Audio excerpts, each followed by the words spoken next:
இப்ப உங்கள மாதிரி தமிழ்நாடு முழுவதும் நீர் மேலாண்மைக்காக, தண்ணிக்காக வேலை செய்ற தன்னார்வலர் அமைப்புகளுக்கு நீங்க என்ன சொல்ல விரும்புறீங்க? தன்னார்வலர்கள் பார்த்தீங்கன்னா, பலரும் வந்துட்டு பார்த்தீங்கன்னா, ஒரு ஆர்வத்துல வந்து வருவாங்க. ஆனா, இதனுடைய அறிவியல் பூர்வமா இதுக்கு என்ன செய்யணும்? இப்ப நாங்களே பல தவறுகள் செஞ்சிருக்கலாம். இதை வந்து அறிவியல் பூர்வமா என்ன செஞ்சுக்கணும் அப்படிங்கிறத பார்க்கணும்.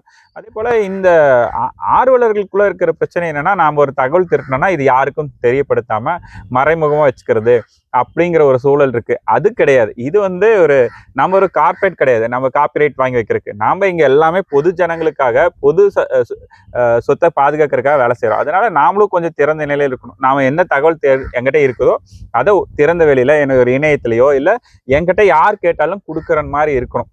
அப்பதான் நாம வந்து புதுசா அடுத்த ஒருத்தர் பயணிக்கும் போது அவனும் ஆரம்பத்துல இருந்து பயணிக்காம அவங்க நம்ம கிட்ட இருக்க தகவல் வச்சு அடுத்த நிலைக்கு கொண்டு போக முடியும். அதனால நாம எல்லாரும் ஒன்னா வேலை செய்யணும்.